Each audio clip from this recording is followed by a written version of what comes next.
Hey everyone, welcome back to the channel. We're going to finish up this 1972 Mitchell Motorhome four-wheel drive conversion with a 7.3 Powerstroke. In this episode, we're getting ever so close. We're coming up on the 1-year anniversary, so I want to get this thing knocked out before that date if possible. So we're going to try it in this episode. We got a lot of little things to finish up on this. You know what they say, the last 10% takes 90% of the work. That's what we're going to do on this video basically, so let's go fill you guys in and get back on the road.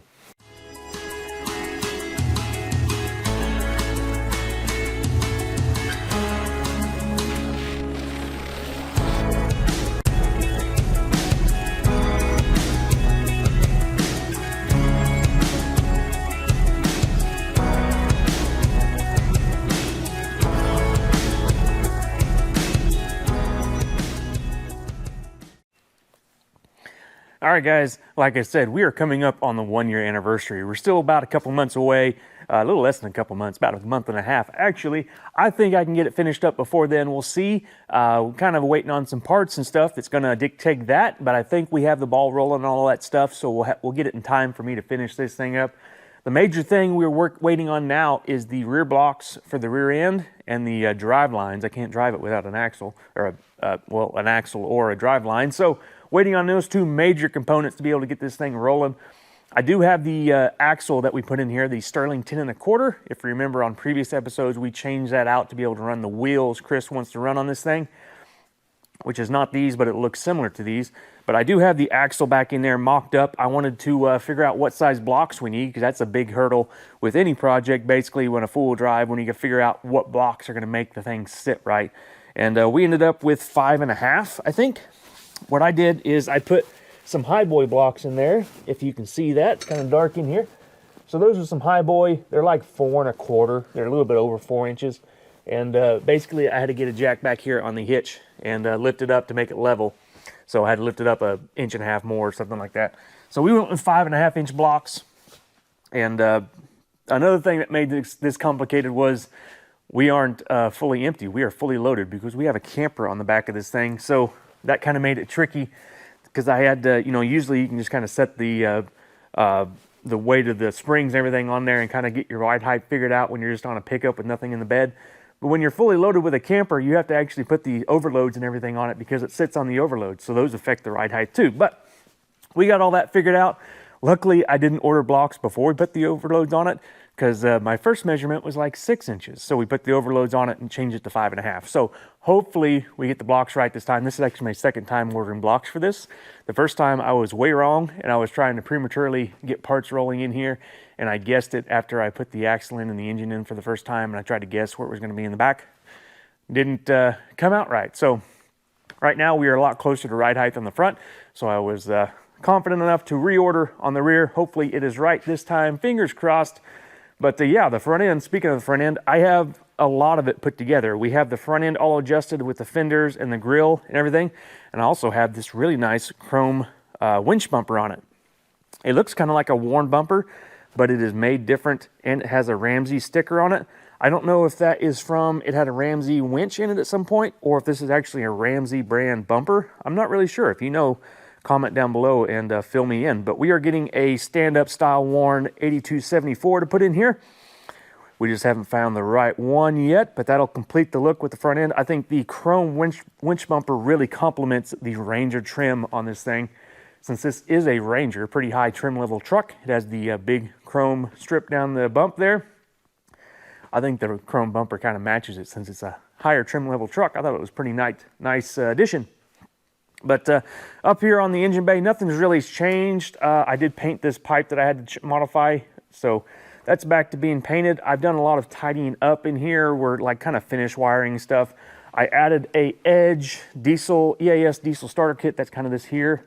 You can kind of barely see it there, but we added a boost sensor, a fuel pressure sensor, and a EGT sensor, so we can keep an eye on the diesel parameters on this thing when this thing's pulling loads or pulling mountain grades. Things of that nature. I've also integrated the bump side factory oil pressure and water temperature sensor into this 7.3 Powerstroke, because we are keeping the original dash in this. So we'll be able to monitor oil pressure and our water temperature through the factory bump side dash, which is nice. All I did was basically find open ports I think one of them's right there on the water pump. That's for the water temperature sensor, and I put the oil pressure down by the oil filter. There's a pipe thread port on the oil filter adapter. So we put the oil pressure sender down there. All that stuff's hopefully work. I haven't tested it yet. Hopefully it works. Basically nothing up here's changed. We started on the AC. I'll show you guys that in a second. We have a Vintage Air 5th gen system we're putting in this thing. But along with keeping the factory gauge cluster comes the issue of your speedometer, because on these things, the bump sides, you may know that they are mechanically driven with a cable off the transmission. Well, this engine and transmission is out of a 96 F250, so it doesn't have a cable-driven tachometer or speedometer. I think the earlier, I'm not an expert on these trucks, so forgive me if I'm giving wrong data, but I think the earlier trucks would have a cable-driven speedometer. So some of the transmissions have it and some of the transfer cases may have it. I'm not sure. But anyway, this one does not. So we can't run a cable speedometer off of the transmission like the factory bump side was. But I found this little box here from Speed Hut. It's called a Speed Box. But basically this guy converts a GPS signal to a mechanical cable-driven signal to drive our speedometer. It comes with a little cable, a little bitty short speedometer cable to hook up to the back of your gauge cluster. Hopefully that works. I do have to figure out where I'm putting the GPS antenna, because it says it doesn't go through metal, and we have a big metal box above the truck here. So I'm hoping it'll work on the dash. I want to put it up there on the dash on top of the dash pad, and I'm hoping it can pick up a signal around the camper, basically out this way. Hopefully it works this way and doesn't have to work that way. I guess we'll see. I guess worst case scenario, we could put it out here up front here on the bumper somewhere. Maybe you'd get good signal. So we're going to test that out, see how it works. I've never used a GPS speedometer before. I have one for my Ultimate Crew Cab back there, but obviously it's not on the road yet, so I haven't tried it yet. So we'll see how that works. Kind of a nice solution for guys running different powertrains to have that option. I have the shifters in. This is, I don't know if I showed you guys this not before, but this is a short throw shifter with a billet shift arm and shift knob, and we have a custom transfer case shifter he made for us right there. I think these are available on Chris's website, cpaddict.com. I think he added those to the store, but this is a short throw shifter for the ZF5. And my transfer case shifter is, where is it at? Pause. All right, sorry about that. I thought I had this thing laying in the cab here. Here's our transfer case shifter that I made. Basically, this just bolts to the side of the transmission. And, you know, you work it back and forth, and then it hooks up there to the top of the shifter deal, and it comes up through the hole there. Now, this is not the factory location for a bump side highboy. I moved the shift hole back because it was interfering with the gear stick, so I had to cheat a little bit. I hope it doesn't interfere with the seat, but the shift pattern on this transmission has two-wheel drive high all the way forward, so basically it's going to be out of your way when you're sitting in the bench seat anyway. It's the bump sides are a lot different shift pattern. So basically this thing's going to bolt there to the bottom, and I had to change the tang there on the bottom because one problem you have whenever you're making your own shifter like that is your leverage and your advantages on that. Basically, I had too much travel on the knob, and it was way too easy. You could bump it with your knee and shift the transfer case, and that's not really good. And plus, it was hitting the gear stick. So what I did was I lengthened the throw here and shortened the throw on the transfer case, and that gave it less travel. So it's a little bit harder, so you're not going to accidentally put it in gear. And also, it shortened up the throw, so we're not hitting the gear stick. So all that kind of stuff, kind of play with it, make it work. But that seems to be working good. I need to get that back installed. I want to get the whole interior back installed and working on getting the dash put back together. We have the dash pad out because we had to put the defroster adapters in there for the Vintage Air, and I have their Gen 5 unit installed there. That is a tight fit, especially when you're keeping the factory dash pad. I tried to trim a little bit less than they want you to trim out just to make it a little cleaner. I think they want you to trim more out to make it easier to get in. But I got it in nonetheless, working on wiring. And in the instructions, they actually show a factory radio going in this thing. But since this is a new unit, they may have not updated their instructions, but it doesn't fit with the factory radio. You can see it there hitting that stepper motor for the one of the doors there for a defrost or floor vent. So I'm not sure that radio is going to work. I just found that out on the end of the day yesterday, so I haven't messed with it much. We might be putting an aftermarket radio in here. I know Chris wanted to keep it looking bone stock on the inside, so unfortunately that's going to change a little bit. If I can make it work, I know there's a little bit of movement you can do with the box, but I think the main thing they want you to do is make sure it's level. So I'm going to do that and double check that the radio is not going to still interfere. If it does, we might have to put an aftermarket radio in it. Other than that, the install on the Vintage Air has gone really smooth. I have the controls, the dash controls, all converted. You can see there we have the Vintage Air dash controls in the factory bezel with their new sliders and the new blower motor control. So we got rid of the old cable operated systems, and now we're all electric with added AC. So next step on that is going to be AC lines, but that's not crucial to driving it. So that's kind of down on the list. I need to finish up things like the heater hoses and put coolant in the thing. And oh, I had some guys ask about lower radiator hoses and what I did with that. And the top radiator hose, if you didn't know, was a fabricated metal piece with some silicone boots on it. But the bottom radiator hose was actually, don't mind my C-clamps, we're still working on the mounts for the bumper. Where'd it go? Right here is actually the factory hose for a bump side with a supercooling radiator. I just had to trim quite a bit of it up, but that actually worked on the supercooling radiator with a 7.3 Powerstroke. So there's a little tidbit of information. But as always, I'm talking too much, guys. I'm going to get back to work and fill you guys in with what I'm doing, and hopefully we'll be driving this thing pretty soon. All right, guys, I got a couple pallets of some wheels and tires from Chris, and I've been busy getting them stabbed in here on the motorhome, getting ready to put the front in. I was going to show you guys that on camera. I've already got the rear installed, and I have our new blocks from PMF Suspension thrown in here. It's going to be kind of dark in here. There's the new blocks, and I got U-bolts and everything. Everything's bolted together, so our U-bolt length was correct, so happy about that. I also have, these are actually Highboy cables. Since this is an F350, basically everything is the same with Highboys and F350s. If you didn't know, majority of the Highboy components are just F350 components. They just beefed them up to the 1-ton stuff. So, you know, like the outer cab mounts, that's F350 deal. The radiator supports, the standoffs, that's an F350 deal. And those are things that people usually associate with Highboys, but actually they just share it with the 1-tons. Same thing with the parking brake cables, although I bet the 1-ton stuff is a little bit shorter because they're closer to the ground. They don't have blocks. So I went and got the Highboy ones. They'll go up here to the frame, and we'll have a working parking brake cable. And it actually fit and snapped into the Sterling 10.5 brakes and works perfectly with the Sterling brakes there. So that is nice that we can just integrate those two platforms, and everything works together good. Also have our new wheels and tires mounted up back here. Like I said, that is like it's a 255/85/16. It's what I have on my white Ultimate Highboy with Alcoa aluminum wheels on the outers. We have steel inners. Basically like a 33-inch tire. It really fills up the wheel well here on the camper. We're getting ready to put it up front and see what it looks like up there. I also have the shocks mounted up in the front. We're just running some standard 2.0 Fox shocks. Those will be just some decent shocks for this thing, keep it stable. I'm also working on the AC lines. We got a AC kit from Vintage Air, and we went with their AC lines.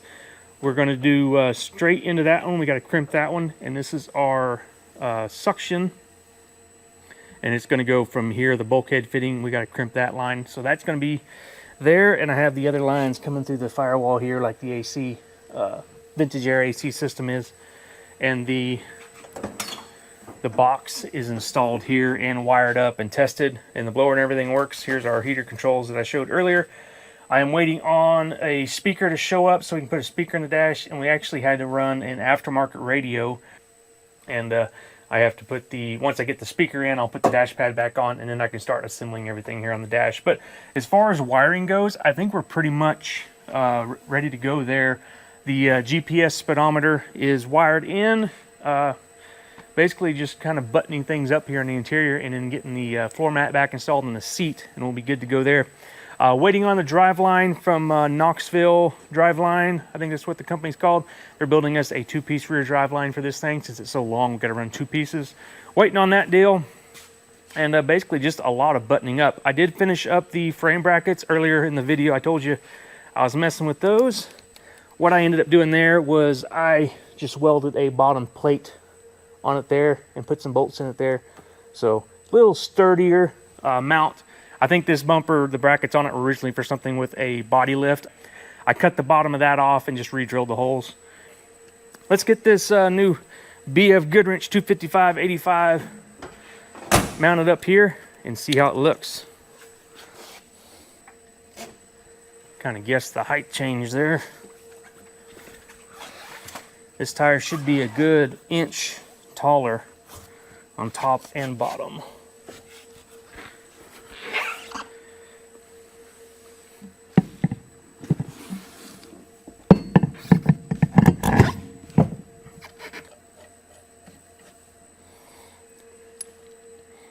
Depending on what kind of lug nuts Chris sends me, these are just some that I've got. Looks like we might have to change out the studs to a little bit longer ones. These lug nuts are flat with a washer on them because this is a hub-centric wheel, not a lug-centric. So I can get those tightened up before I drop it on the ground.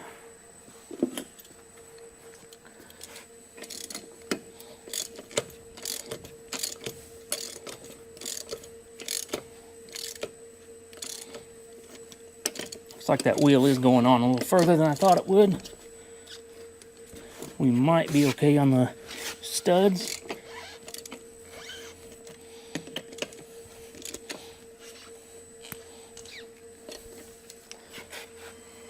And there's still about an 1/8 inch not showing. Probably smart to get a little bit longer stud. Of course, depending on what the lug nuts I get look like.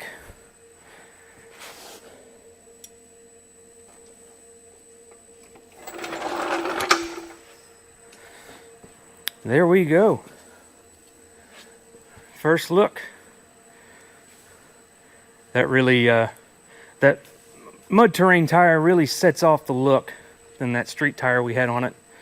And the size looks to about perfect. That looks good. Fills the wheel well nicely. Not overly big. It's not big wide tire. I'm a big fan of the tall skinnies. That'll look really good. What do you guys think? Let me know down in the comments. Do you like this tire, wheel and tire setup on this? Would you like to see a painted steel wheel or something a little different? I can't wait to get this thing out of the shop and really get a look at it and stand back. But right now, I'm going to put the other wheel and tire on the other side and get this thing on the ground and start buttoning it up. I need to get the hood mounted, finish up those AC lines, and obviously the interior. So I'm going to get after it. Hey guys, time to take a break from working on this motorhome and plug my merch a little bit. Thank you everyone for the support on the hats. They have been a great success on the website. You still have quite a few of these left, so if you're interested in the hats, they're on my web store, link down in the description below. But I've also added a few more things like my bumper sticker that is on my ranch truck. Recreated this from the original that was on the truck, and I always get people asking where I got that bumper sticker and just one I made. So I ended up making some more and put them on my website there. A lot of people have been buying those up. I have a lot of those available, so go check those out. And for decals, this stuff like this, I'm just going to put it up on the store. If it's something I made for myself, I'll make a few extra, like this San Juan Mountains, Colorado. I took the Ultimate Highboy to the San Juans, and that was I wanted a sticker for the back that looked kind of vintage, and couldn't really find anything, so I just made my own, like I said. So, also have some shirts. These are fresh off the press on the website. We have a shirt for the ranch truck right there, and we have the Ultimate Highboy in Colorado. This is actually Taylor Park, not the San Juans. And we have my logo on the front on both shirts. So if you're interested in picking some of those up, they are on the web store, link down in the description below. Thanks, everyone. All right, a little further along on the interior install, you can see I have the dash pad back installed. We put the old one. These are unfortunately out of stock. This one's just got a little bitty crack up there by the radio hole, or the speaker hole. It's not too terrible. We also have our new aftermarket radio installed that clears the vintage Air HVAC box back there, so that clears. And I actually put the factory knobs back on here. I had to modify one a little bit to fit the knobs.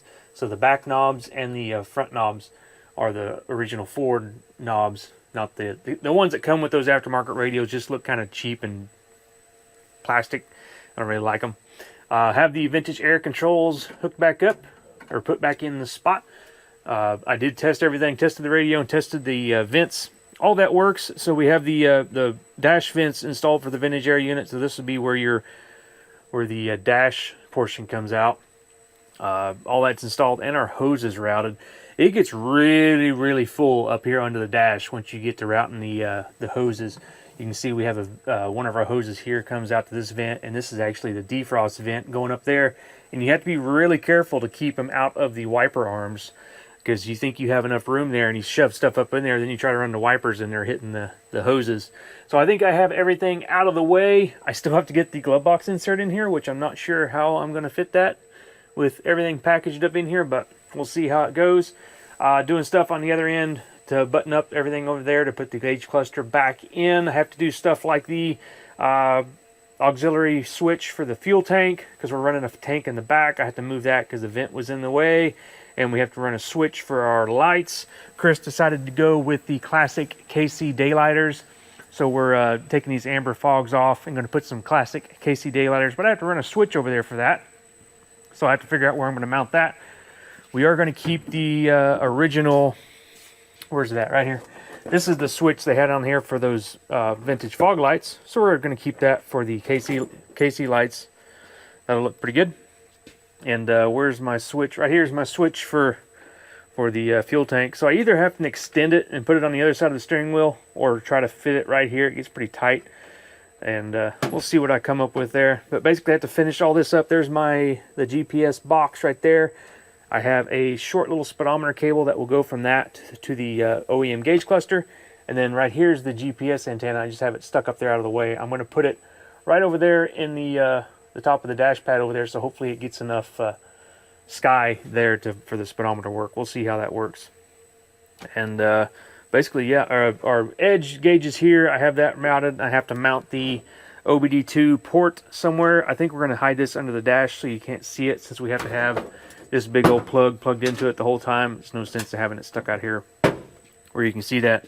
So, Complete Performance also sent over a new steering wheel and horn button. So we're going to put a new steering wheel in it. This one's cracked up. So we have a new aftermarket replacement going in for that. And and the winch is on its way, so we'll be putting that in pretty quick. I wanted to show you guys the transfer case shifter. I don't think I've shown you a very good view of that, if I can get down here to show you. So basically, it's just a fabricated deal. There's nothing I know that you could just bolt onto the ZF5 that would work for the bump sides here. Fabricated this little block here with a bearing in it, and then just a little shaft, a little rod going to the shifter on the transfer case. And I actually lowered the position on the shaft, or the rod hooks up to the shift lever, to give it a different ratio so that we don't hit the shifters here. Here's our billet short throw shifter. And yeah, we'll get the once I get that all buttoned up, we'll put the cover back on the shifters, and then we can do floor mat. I got to insulate the floor. But yeah, I got to get after it, because that drive shaft is supposed to be here tomorrow, and I'm not anywhere near getting ready to drive this thing out of the shop, so I got to get after it. All right, getting caught up on the interior in here. As you can see, I have the seat and the floor mat installed. Those are the major items. Basically, I did insulation on the bottom, sound deadening and heat insulation to keep, for one, the cabin quieter and keep it cooler in here. I have the gear sticks installed with the shifter boots, and we have this nice OEM floor mat. This thing, for one, it's in good shape.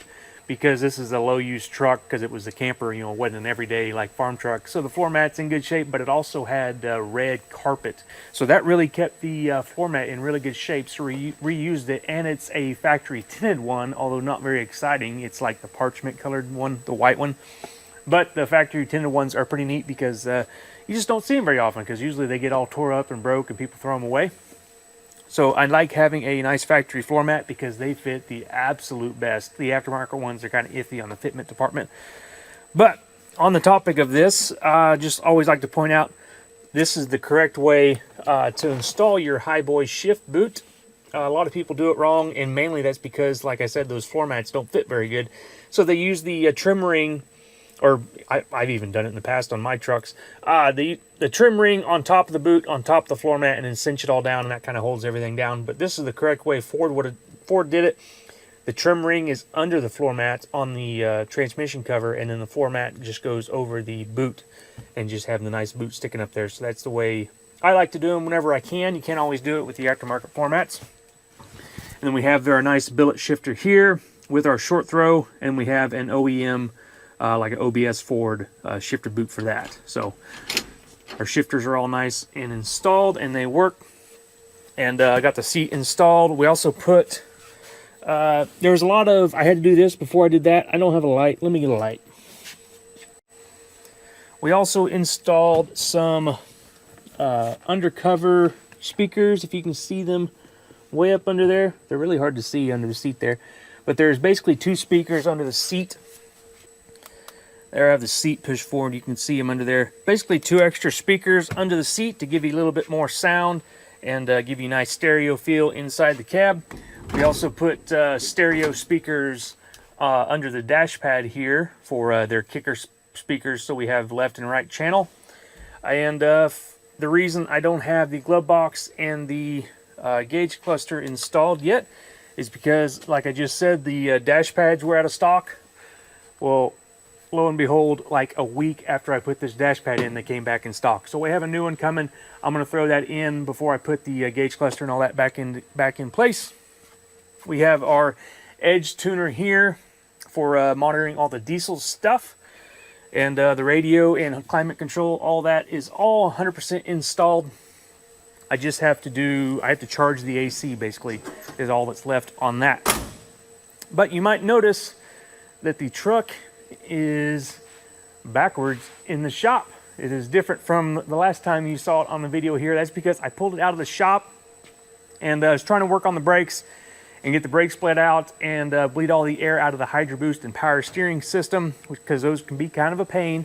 And the Hydro Boost on this thing was fighting me. I couldn't get all the air out of it. I don't know if I was doing something wrong. I have a call scheduled with Kinser later on today. Their tech guys are going to walk me through their procedure for bleeding the air out to make sure I didn't do something wrong here. I did double check the lines to make sure the lines are hooked up correctly, and they're all correct. So I don't know. I spent like 3 hours on it trying to bleed the air out. What I always like to do on a Hydro Boost truck is you jack the front end up first and foremost so you can turn easy. And you go back and forth on the steering wheel all the way lock to lock like 5 times. And then you push on the brake pedal 3 or 4 times. And then you go back lock to lock, and you'll see air bubbles coming out of the power steering reservoir. And that's basically working all the air out of the system. I did that for a long time, and I kept getting air bubbles and kept getting air bubbles. And then finally, when I thought I had it, I started up, and we had the whining noise when you step on the brake pedal. Was fighting that for a long time yesterday. I finally got enough to where I thought it was getting better, and then we blew off our power steering line right there that feeds the Hydro Boost. And you can notice there that that's a crimped like hydraulic fitting. What I did is the Kinser line was too short. I think if you go back and watch the videos, I think I talked about this. But the line it's too long, sorry. It's too long, and we're going to have a whole bunch of line loop there that was just going to be unsightly and hard to package. So what I did is I took it into a hydraulic shop and had them cut that off and crimp on a new fitting. And that hose is like a Teflon lined hose, and I think it wasn't compatible with the fitting we used, and it didn't hold on to it good enough, and it blew off. So I don't know if that line failure was because something's wrong here or if it's just the fitting. I'm leaning more towards it was just a fitting, and it was just, coincidence that I was having problems getting the air out of the system. But Kinser is going to make me a new line with fittings, their fittings on both ends, so we won't have any more problems. So my mistake there on that. But basically we're shut down now because of that line, because I can't run it. You know, I don't want to burn up the power steering pump running it without any fluid in it. So we can't take it for a drive just yet. I was so close. But another big thing I have to fix, and mainly the reason it's pulling here backwards, if you can see, there is a trail of drip, drip, drip, drip, drip, drip, drip, following us into the shop here. And that is our oil pan up under here. So I have to pull the oil pan. Basically, there's a corner. The corner of the oil pan isn't sealed up. I should have done this whenever the truck was out, or the engine was out of the truck.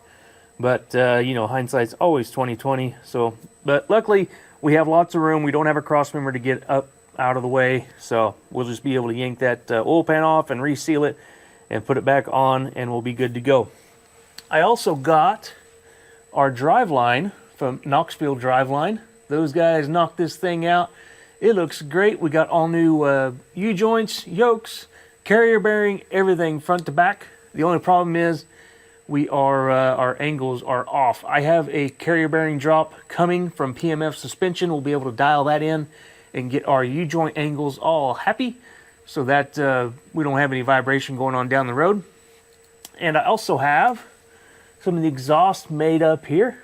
I've only gone a little bit here past the transfer case and past the carrier bearing there, and then I'll mount it over the axle there. But I want to get the airbags mounted out back before we go all the way out, just to make sure the exhaust isn't going to get close to the airbags there. That's why I stopped there.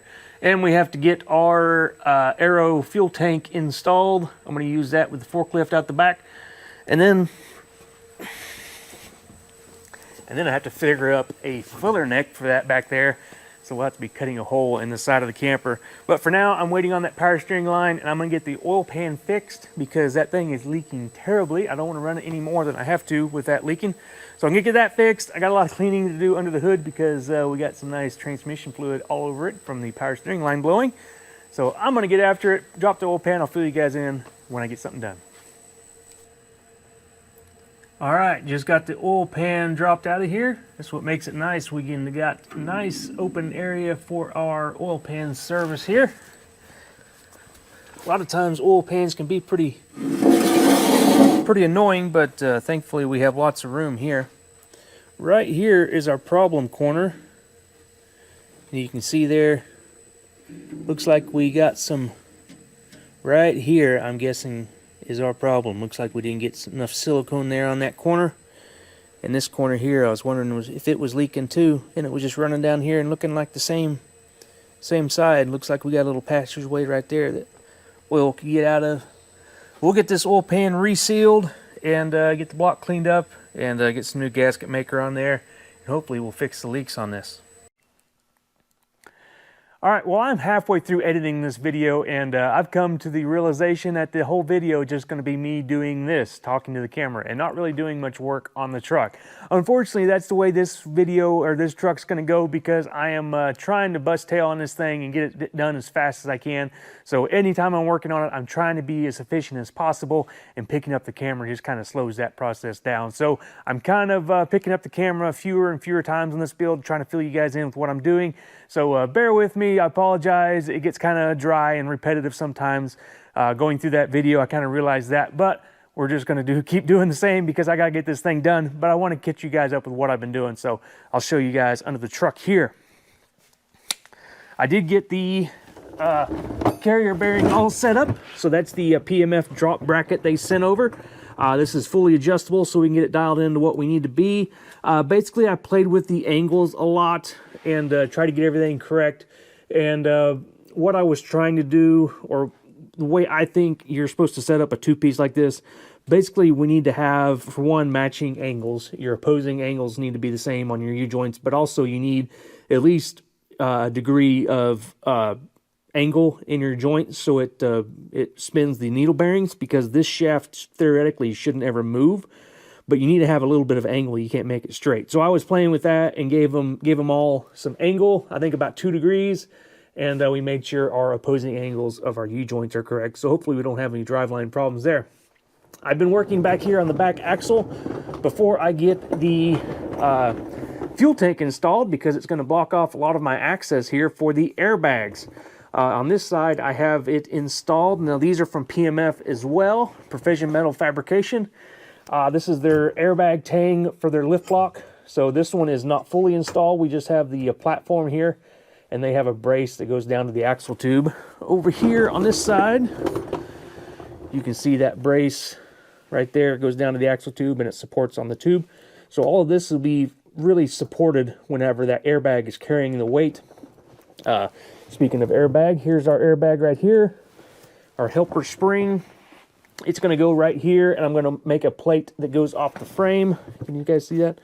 I'm going to make a plate that goes off the frame here that's supported up here to the frame rail because it's going to be taking a lot of weight right here. So we'll get that installed, and we'll put our airbag here. We are at the very minimum of the height right here, so hopefully that's okay, but it's within specs, so it should be. Going up here to the front of the truck,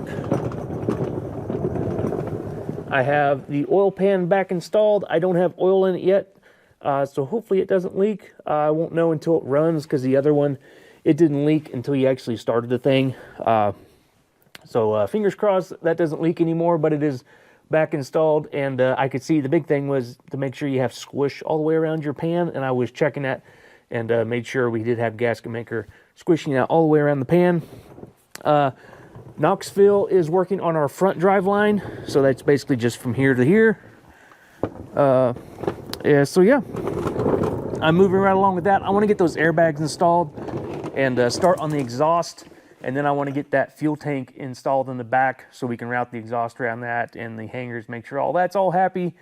So I'm going to get after that, and once we get that done, hopefully that power steering line is in, and I can get that system rebled, and then we'll charge the AC up here. I have it under vacuum right now, and it held vacuum all weekend, so that is a good sign that we're not going to have any leaks. But we're going to get that charged up, and we'll test the AC system. Hopefully that all works up. Although we did get a cold front blow through, so it's kind of chilly now. We're not going to be really needing the AC, but I'll test it and make sure it works. I'm also changing out some stuff on the front end. I have that all torn apart. Kinser sent some updated parts. They have great customer service. They updated some parts on the front end, the carrier bearing and some of the brake brackets, and they sent over some new parts. They wanted to get the most current and up-to-date parts on this truck, so we're getting those installed, and then we'll hopefully be taking this thing on an actual test drive here soon. So I'll fill you guys in when we get there.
All right, here we are under the truck here. I do have the airbags installed.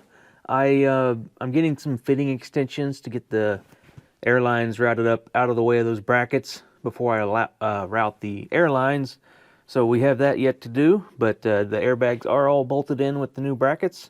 So I'm happy to have that done. Spent a ton of time on that, longer than I thought I would, but they're in and they are packaged nicely there. Working on the fuel tank now. This is an Aero tank. It's actually a highboy tank, but since the F350s and highboys are similar, we're using this highboy tank here, and it fits in the hole. But I am running into some fitment issues. It doesn't look bad here because the fuel tank's shifted to one side. But basically there's little tabs on the frame. You can kind of see, not really. But there's little tabs on the frame up at the top for the cross member, and it's hitting those. So you either got to be straddling those just perfect to fit up there flush, or you got to space the fuel tank down to sit behind them. Not a big deal, other than we are like out of room up here for our exhaust. I was originally wanted to route the exhaust like right through this hole, but since that it's hitting the frame up there, the fuel tank is further back, I ran out of room. I actually have it pushed forward now, and looks like I'd have some room to sneak it through there. But if I got it to where the fuel tank actually sits flush to the frame, it's back about, I don't know, 1.5 to 2 inches, and that closes that hole pretty good. So I either got to cut the frame or space the fuel tank down. And at this point, I'm thinking about cutting the frame. Now, it's not cutting into the actual C of the frame. It's just a little tab that sticks out for a cross member. It kind of sticks out like that. So I'm just going to notch that a little bit, and hopefully we can get that fuel tank set up there flush with the frame and in the furthest back position it can, so I can have some room for the exhaust, because contemplated doing a forward axle dump here, but since this is a diesel, we don't want diesel sit on the wheels and the side of the camper. Chris didn't want that, and I don't really blame him. So I got to deal with this exhaust problem, and as you can see, we don't really have any other options. So I'm going to work on getting that fuel tank shoved back as far as we can go and give us some room, and get it bolted up the frame. All right, got the fuel tank down and out of the way. I can finally show you what I've been on about. Right here, you can see where this frame just kind of jots out a little bit. That's because there's hot rivets like this right here on top of the frame there for this rear cross member.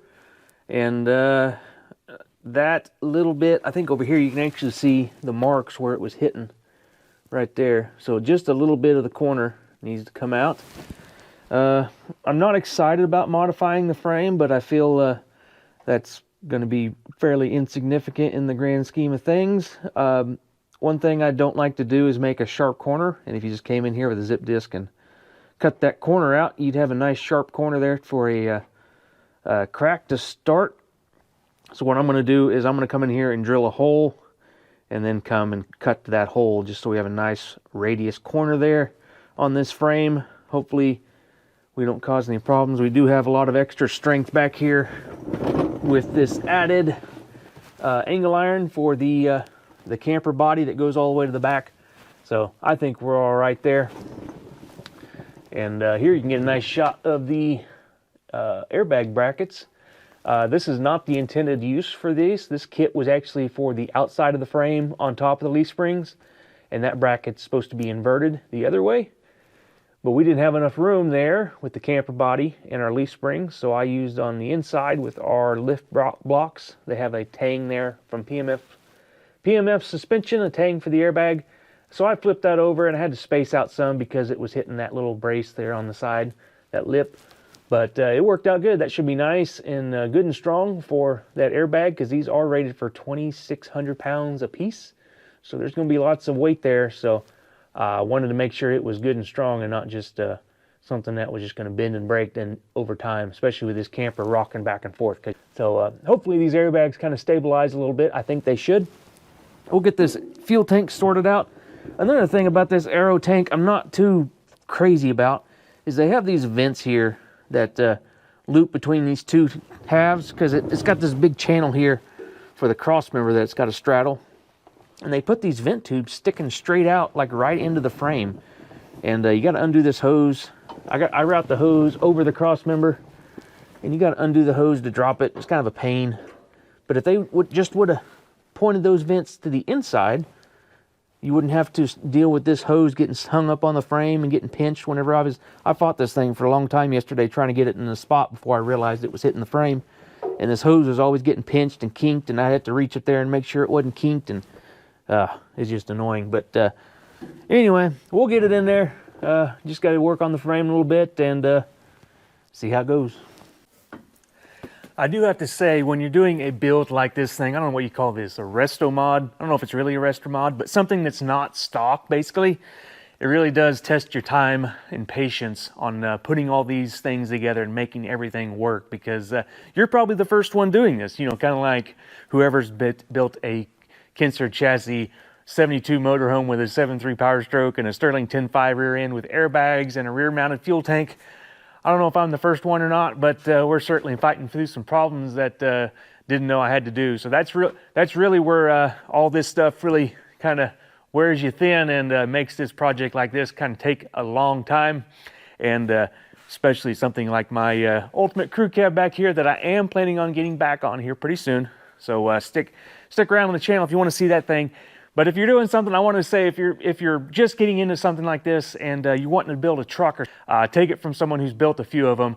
If you start out with a stock truck and you're going to end with a stock truck, it takes so much less time. It is a breeze going through. Well, it's still challenging, but it's a lot easier when you're going stock for stock and building a truck that way. So if you're wanting to start off with your first one and you're kind of intimidated, because I get a lot of people that ask me how I know how to build these things and how I learned how to do all this, and it's really just getting in there and doing it is the only thing I can really say. So if you want to start out with like a stock truck and rebuild a stock truck, that really helps get your skills together on these trucks and get you the confidence to start something crazy like this thing and really get out there and build something unique that no one's ever seen before. And that's where you get something cool in the end, but you have to put in the work on the front end. So wanted to share that with you guys. I'm going to get busy on this thing. I'm probably going to put the camera away. I'm going to fill you guys in when I get the fuel tank and stuff all sorted out. And hopefully we'll be on our way to getting this thing back on the road.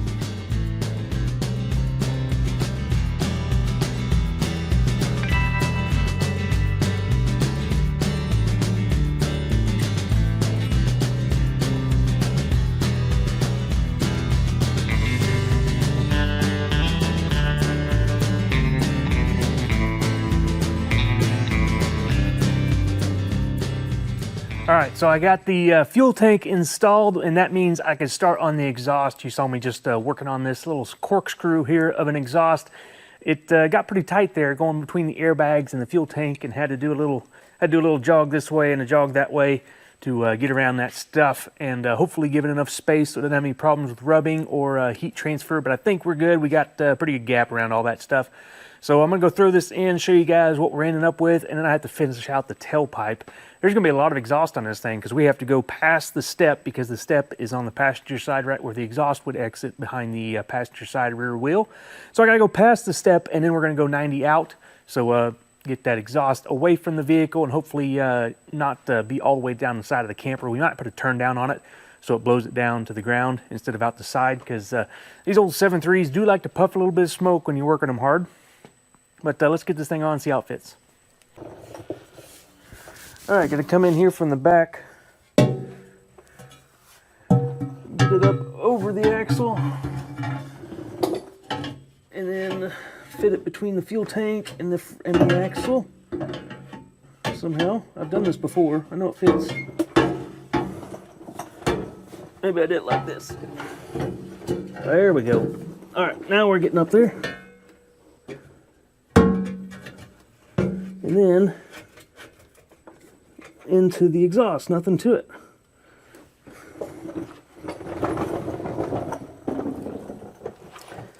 Now we got that in, I'll bring you back here and show you how it fits.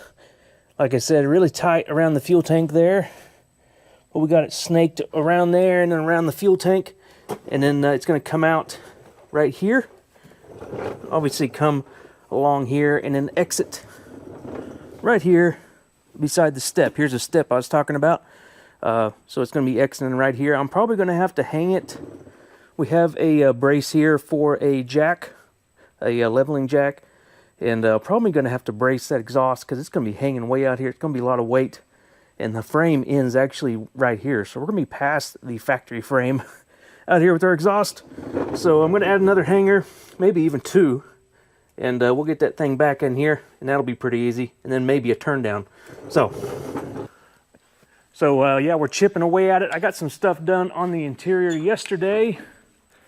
I have the gauge cluster back in, and I put we have a Hydra Power Hungry Performance Hydra tuner from Complete Performance, and we have a trailer tow or trailer brake controller there next to that. We did one that's up under the dash, and we just have that little knob there to control it. So I thought that was pretty clean install there instead of having a big trailer brake controller hanging down below the dash. And I have, since I've done that, I have started it up and checked our gauges. The oil pressure does work. I didn't get it up to temp to see if our coolant temp is working, but that seems to be all happy since we integrated the bump side gauge cluster to the 7.3 Powerstroke. I wanted to make sure that stuff's all good. Here's a little better look at that trailer brake controller if you couldn't see it from the outside or the other side. So we have our gain there, and then I'll have to read what the push button does, but that's basically going to adjust the trailer brakes, and it uses the foot switch on this to tell you when you're on the brake, and a G meter, I think, to tell it how much braking force to use on it. I'm not sure how it all does that, but you had to mount it solid in the cab there so it can sense the G-forces when you're braking. So anyway, that'll help this thing slow down when it's pulling a trailer. I have to do the trailer plug out back as well, and we're pretty close to getting this thing pulled out of the shop again, so I'm gonna get after it. All right guys, I got the motorhome pulled out of the shop. I got the exhaust all taken care of. Here's the tailpipe. It just kind of goes out there out the back. I got a hanger, like I said, off of that brace there for that jack. And the end of the tip is some 304 stainless. I just polished it. I'm not sure if Chris wants to do a tip or leave it like that, so we'll see how it turns out. I have it pulled out of the shop here. I charged the AC, and we're getting ready to go take it for a drive and actually put some miles on it and see how it goes. I did get a Warn 8274 mounted up here, a nice period correct looking Warn winch, the old school winch. So got the front end all fully assembled. We still have some little odds and ends things I still have to finish up, but Chris wants this back home for a car show they put on back in his hometown. So I'm doing my darndest to try to get this thing done for him so he can pick it up and take it back home. But major step for that is to make sure it's roadworthy. So I'm gonna go get it on the road and put a few miles on it and just feel it out and see how it's gonna work out. All right, here we go. Still don't have all the air out of the system. I haven't driven this thing much, so it does crank a little bit still. But it sure spins over fast. That starter they got in here sure zings it over.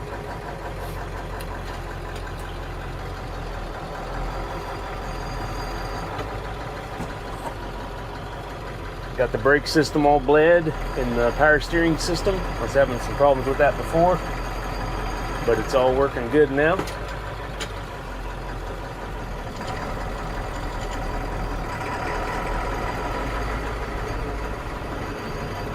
Let's turn our nice vintage air AC on. It's a little breezy today, so I got the windows up. It's not too hot, but it's nice to have that AC system that I can turn on. We'll see how far away I get from the shop. I'm not going to venture out too far. I do have a set of tools with me in case I run into any problems, and have a fire extinguisher. That's always a good idea to have on a first test drive, and some cameras so I can take some pictures. We'll see how it goes. I'm probably going to take it slow on the gravel roads until I get to some pavement. So I'm going to catch up back with you guys when I get to some smoother roads. All right, guys, here we go. We're on some pavement, so we can start to really open this thing up. We can get this thing pulled out of here. Overall, it's running pretty good.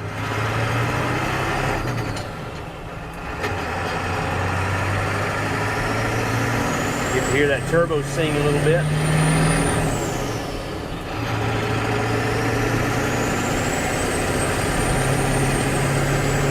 I picked about the worst day to go out testing your RV because it's terribly windy. I had to wait till I was going this direction because the other direction the wind was whistling through the door.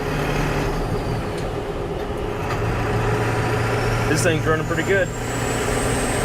I like how you can hear the turbo.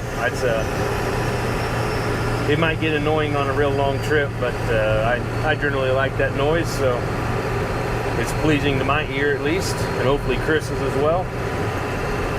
We do have a few things that I still need to do yet, and after my test drive, it is growing and growing. But you know, with any major project like this, you're definitely going to have some sorting out to do once you get it finished or on the road. You know, there's always going to be something here and there that you got to work on. The GPS speedometer is working great. The transmitter deal is right up here on the dash on the inside, and it's working great. We're running 50 right now, and I've never had it lose signal to drop RPM, so that deal is working really good. I don't know what else to tell you other than the things are going good. We have two yet. My fuel gauge isn't working, so I got to figure that out. I have to wire up the fuel gauge for the rear tank. I haven't done that yet. I think our issue is unfortunately under the dash where I lengthened the wire for our switch. So the dash has to come back out, which this will be like the third time I've had to take it back out, but that's okay. I have to make a filler neck for the rear tank still, and I'm sure there's some stuff I'm missing that I still got to do. Oh, the left turn signal isn't working, so I got to sort that out. But I did get the air conditioner charged, and it is blowing ice cold. I actually probably need to turn it down, but it's nice on these stressful test drives when you're stressed out on the first time trying to keep track of everything. Usually you get a little hot and sweaty because you're just focused on stuff, and the stress level is a little bit higher. So the AC blowing cold is keeping me the back sweats away, because usually when I'm doing this I don't have air conditioning, so that's real nice. The radio seems to be working good. I have it on Bluetooth, and I was playing some tunes, keeping me entertained. Yeah, this thing seems to be a nice cruiser. I probably would have put, after a test drive here, I probably would have recommended a little bit more shock, because we are teeter and tottering a little bit. You know, that is to be expected with a big motorhome this high up off the ground. But I think if we had a little bit bigger shock, it might control some of that body roll. Not quite sure, but just maybe I thought we could probably tune that up a little bit. But you get some fancier shocks, it gets expensive really quick. It gets exponentially more expensive when you start to get into 2.5 or 3-inch shocks. But overall, I think it's pretty happy. I'm pretty happy with how it's turning out, and I think we're going to end it off here. I do plan on making another video when Chris comes and picks it up. We'll do a little bit better driving video, a little longer driving video, and kind of get his impressions of it, and do a little walk around, kind of show him everything, and we'll send it off with him. So that's the next time you'll see this. Thanks guys for watching. This has been a fun build, a year in the making. Thank you for sticking around for all of them, and thank you for sticking with me on this extra long video. I have a feeling this was going to be a little bit longer, but thank you everyone, and thank you for the support with my merch, my hats, and my shirts. That's been a big help on the channel. That's probably the biggest financial support the channel has right now for continuing these builds and keeping me going in the shop. So I thank you all for that. Give me a thumbs up if you like this motorhome project. I'll see you guys in the next one. Thanks for watching, guys.